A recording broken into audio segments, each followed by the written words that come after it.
Aldwine Jenkins ever got that gut feeling that she shouldn't be somewhere? That tight pull in her chest that said, "Turn around." That was her, sitting in her car outside the Ridgewood Grand Hotel, clutching an ivory invitation with gold trim and shaking hands. It came in the mail a month ago, no return address, just her name, Aldwine Jenkins, written in neat calligraphy she didn't recognize. She almost threw it away. Who sends an ex-fiancé's wedding invite to the woman he left behind? At first, she thought it was a mistake. Then she thought maybe it was some weird olive branch or a test. But the truth, deep down, she knew what it was, an announcement, a warning, a way to make sure she knew that Thaddeus Everly, the man she spent 6 years building a life with, was officially erasing her. She hadn't seen him in 3 years, not since he left their apartment in the middle of the night after she lost the baby. He didn't even look back, just said he couldn't live in sadness anymore, packed a duffel bag, left a note, and vanished. But it wasn't just her he left. It was her too, Persephone, his daughter from a woman who walked out years before he met Aldwine. She was 5 when she came to live with them. From the second she held Aldwine's hand and called her mommy, Aldwine stopped being just someone who loved Thaddeus. She became someone who belonged to Persephone. And when Thaddeus left, Persephone stayed. Not by accident, by choice. For months, Aldwine was a shell. Waking up felt like dragging herself through cement. The silence in their home was unbearable. Every photo, every song, every corner of the apartment held echoes of a family that barely got a chance to exist. There were days she couldn't even pick up the phone. She stopped answering friends. She stopped looking in mirrors. But she still packed Persephone's lunch. She still braided her hair. She still helped her study for spelling tests while trying not to let her see her cry. One night, she was sitting on the bathroom floor, shaking after yet another call from a debt collector when Persephone knocked on the door. She was 10, barely up to Aldwine's ribs. She pushed the door open, sat down next to her, and handed her a peanut butter sandwich. "You forgot to eat," she said. Aldwine thinks that was the moment she realized she wasn't alone, and if Persephone wasn't giving up on her, she couldn't give up on herself. It took 2 years of therapy, odd jobs, and nights reading self-help books just to feel human again. But slowly, she found pieces of herself she'd forgotten she had. She started designing again, websites, logos, anything she could get freelance. She moved them into a smaller place closer to Persephone's school. She even laughed again, real belly laughs, the kind you feel in your ribs. They were rare when the invitation arrived. She left it on the kitchen table for days. Persephone was the one who finally picked it up and read it out loud. Her voice didn't shake. "You should go," she said. "Not for him. For you." "For what?" Aldwine asked, exhausted. "So I can watch him start a new life with someone prettier, richer?" "No," she said. "So he sees what he lost." Aldwine looked at her, 16 now, wise beyond anything she'd ever been at her age, and suddenly realized Persephone wasn't just talking about Thaddeus. She was talking about Aldwine. She was still treating herself like the broken version he left, but Persephone saw someone stronger. So she said yes. Uncle Percival, who helped raise her after her mom passed, agreed to drive them. He never liked Thaddeus, said his smile came too easily and his eyes stayed too still. She asked him to sit in the back row with her. She didn't want to be seen, just there, just visible. She didn't know what she was walking into. She expected awkwardness, maybe a few whispers. What she didn't expect was a setup, a staged humiliation dressed in white lace and gold chandeliers. But she'll get to that, because before the microphone was picked up, before the glasses were raised and the lies poured out like champagne, she stood in that ballroom, looked at the man she used to love, and realized something she hadn't said out loud until that day. He didn't break her. He abandoned the pieces, and she put herself back together without him. The wedding was everything you'd expect from someone desperate to prove their life was perfect. Crystal chandeliers hung like glass teardrops from the vaulted ceiling. The aisle was lined with imported white orchids. Every napkin was monogrammed. Even the string quartet seemed to play with a kind of smug precision. Aldwine stood in the doorway longer than she should have, trying to keep her breathing even. Persephone had already disappeared into the kitchen to report for her shift. She'd taken a job with the catering service, swearing it had nothing to do with wanting to keep an eye on Aldwine, but she knew better. Persephone wasn't just there to serve canapés. She was there to protect her in the quiet, fierce way she always had. Aldwine spotted Uncle Percival near the back, already seated. He gave her a short nod that said, "You're doing fine, even if it feels like hell." She slipped into the seat beside him, folded her hands in her lap, and tried not to look toward the altar. But she saw him, Thaddeus. He looked almost exactly the same, broad shoulders, that stupid practiced half-smile. He was shaking hands with someone, holding a whiskey in the other hand. If you didn't know him, you'd think he was warm, magnetic. But she knew the quiet distance behind that smile, the way he used charm like armor. She knew what he looked like the night he left. Shallow eyes and silence, not a single glance backward. Then she saw her, Theodora Vale, all white silk and gleaming blonde hair, laughter that was just a little too loud, a little too pointed. She leaned into Thaddeus like she was posing for a magazine cover. Every movement seemed choreographed to say, "Look at what I have. Look at what she never could be." They exchanged vows in front of a giant floral arch. Thaddeus's voice didn't waver once.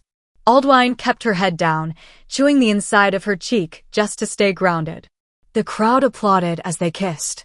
Theodora turned toward the guests, beaming like she'd just won something. Then the reception began. Glasses clinked, waiters flowed like clockwork through the crowd. People laughed, gossiped, admired each other's dresses. Aldwine sat quietly, sipping water, forcing herself to stay present. Persephone passed by once with a tray of bruschetta. Their eyes met for a brief second. She winked. "You okay?" Uncle Percival whispered. "Still breathing," she said. Then came the toasts.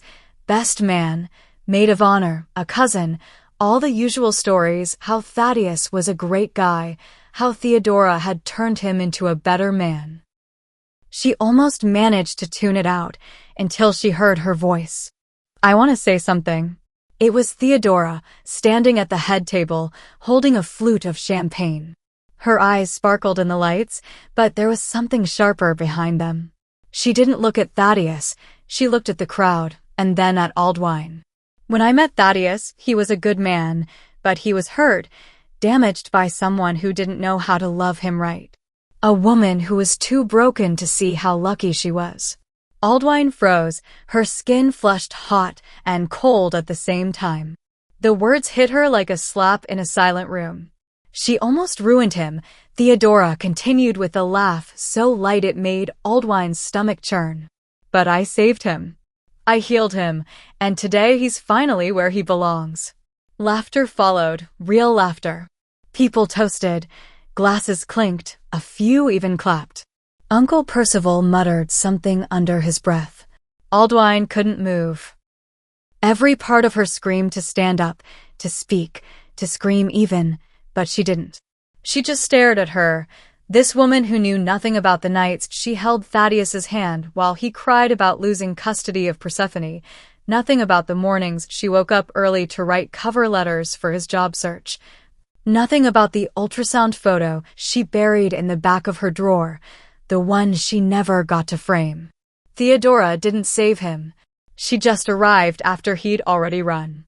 And that's when Aldwine noticed the movement near the kitchen. One of the waitresses had stopped walking. She was staring directly at Theodora, her jaw tight, fists clenched. It was Persephone. She stepped forward, shaking but steady, and began to walk past the tables, past the clinking glasses, straight toward the mic. Aldwine watched her shoulders rise and fall. Then she took off her server's cap, held it in her hand, and said in a voice louder than Aldwine had ever heard from her, "I'm his daughter, and I have something to say." Persephone's voice cut through the room like glass on polished marble. Every champagne flute froze midair. Every conversation stopped mid-sentence. The silence was thick, confused, electric. People turned in their chairs, some whispered. Theodora's smile twitched, her hand still frozen around her glass. Thaddeus turned slowly in his seat, staring at the girl in the black apron and white button-up shirt who had just unmasked every lie he'd built this night upon. Persephone stood beside the dance floor, her cap clutched tightly in her hands. Her curls had fallen loose from her bun. Her chest rose and fell as if each breath had to be pulled from somewhere deeper. "She's not just the woman you're mocking," she said, her voice cracking at the edges. "She's the woman who raised me." Theodora blinked, confused. "Wait, what?" "I'm Thaddeus's daughter," Persephone said again. "From before he met you. From before he ran away. From before he pretended we didn't exist." The air changed. A few people gasped. Aldwine saw one of Thaddeus's cousins slowly lower his phone like he wasn't sure if he should keep filming. Persephone took a step forward. She wasn't reading from a speech. This wasn't planned. But it was truth, and it had weight. "He left when I was 11. Not just my mom, he left me. Didn't call, didn't write, just disappeared. And you want to call her broken?" Her eyes flicked to Theodora, who looked suddenly very unsure of her footing. "I watched her work 2 jobs so I could have food. I watched her cry in silence so I wouldn't hear. And when people asked me where my father was, I said he was away on business because I didn't want anyone to know he chose not to love us." Someone near the front covered their mouth. A waiter stopped walking, tray hovering midair. Thaddeus finally spoke. His voice was low, cautious. "Persephone, not here." "Oh, now you remember my name?" Persephone snapped, stepping closer. "When I sent you birthday cards, they came back unopened. When I emailed you to say I missed you, you didn't reply. You didn't even block me. You just ignored me. And now you're standing here letting this woman talk about my mom like she's trash." He looked at Aldwine then, and for the first time, his expression cracked. She didn't feel pity. She didn't feel revenge. She felt clarity. She wasn't the one who should be ashamed. "She didn't break you," Persephone continued, her voice shaking but rising. "You broke yourself. And then you tried to bury us like we didn't exist." Theodora looked around, eyes darting for support, but found none. She turned back to Thaddeus. "Is this true?" He didn't answer. He just stared at his daughter like a stranger had walked in wearing his last chance. Persephone walked toward Aldwine. Every step she took felt like a thunderclap in her chest. She reached for her hand. Aldwine stood, her fingers wrapped around Persephone's, and in that small gesture, something inside her that had been dormant began to stir. Not rage, not bitterness. Power. "She didn't come here to fight," Persephone said, turning back toward the crowd. "She came here because I told her to, because I wanted her to see that she doesn't need to hide anymore." Then she looked straight at Theodora, calm, steady. "She doesn't need to be invited into a room to belong in it. And no one gets to rewrite our story to make themselves look better." The room held its breath. Theodora's hand trembled around her champagne flute. "This is crazy," she mumbled. She's trying to ruin my wedding." Persephone raised her chin. "You ruined it the second you built it on lies." Then she turned and walked away, pulling Aldwine with her. The crowd slowly parted. Whispers rose like smoke. No one stopped them. No one dared. Behind her, Aldwine heard Thaddeus call out once, "Persephone." But she didn't even turn. Outside, the air was cool and still. Persephone exhaled hard, like she'd been holding in the truth her whole life. She looked up at Aldwine, teary-eyed but smiling. "I wasn't going to let her humiliate you," she said. "Not after everything." "You didn't have to do that," Aldwine whispered. "Yes," she said. "I did. You saved me. It was time I returned the favor." And in that moment, Aldwine realized the strongest love stories aren't always romantic. Some are built in silence, in healing, in survival. Some are born the moment a child decides to protect the person who never stopped protecting them. They hadn't even made it halfway down the hallway when someone behind them called out, sharp and panicked. "Wait!" It was Theodora. She'd followed them out of the ballroom, dress trailing like a shredded veil of pride behind her. Her perfect curls bounced as she quickened her steps, but she didn't look perfect anymore. Her mascara had begun to smudge. Her hands were shaking. For the first time that night, she looked real and scared. Persephone turned around first. Aldwine stayed still, unsure what this woman could possibly say that would matter now. "You can't just do that," Theodora snapped. "You can't just hijack my wedding and humiliate us." "Us?" Persephone said, eyebrows raised. "I didn't say anything that wasn't true. You could have handled it privately." "No," Aldwine said, stepping forward. "You could have handled it privately. But instead, you stood in a room full of strangers and tried to turn me into a villain." Theodora blinked, her eyes darting between them, looking for some foothold she'd lost. "I didn't know he had a daughter. Did you ask?" Persephone interrupted.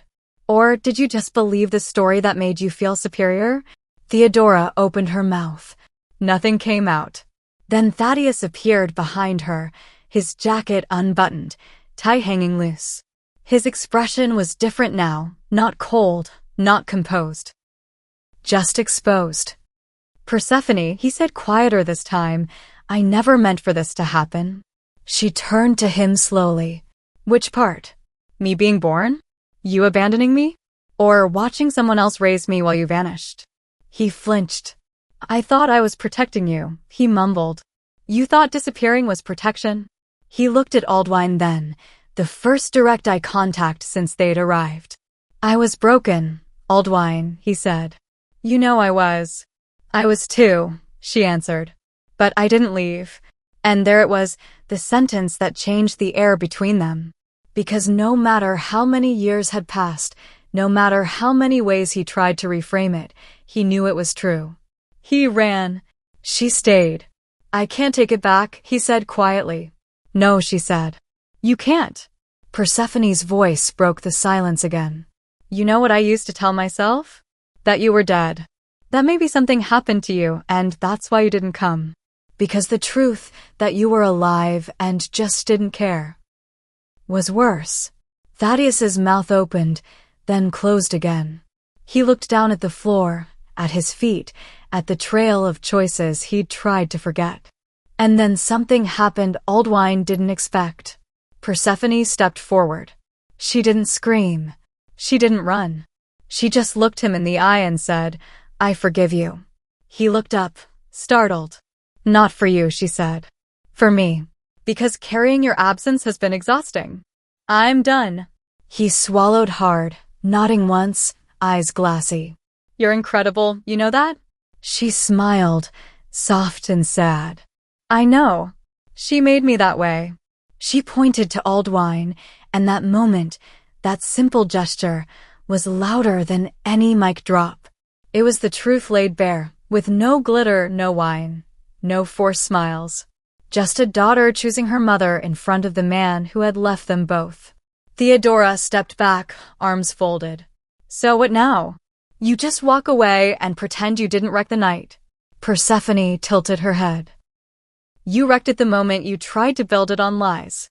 And Aldwine added, "If you wanted a perfect story, you should have picked someone with nothing to hide." They walked past them, out into the night.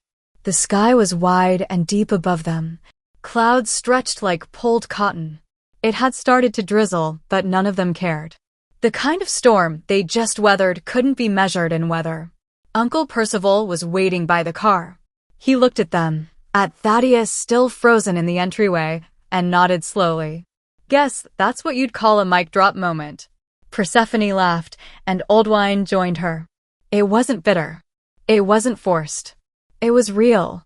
In that moment, she felt light.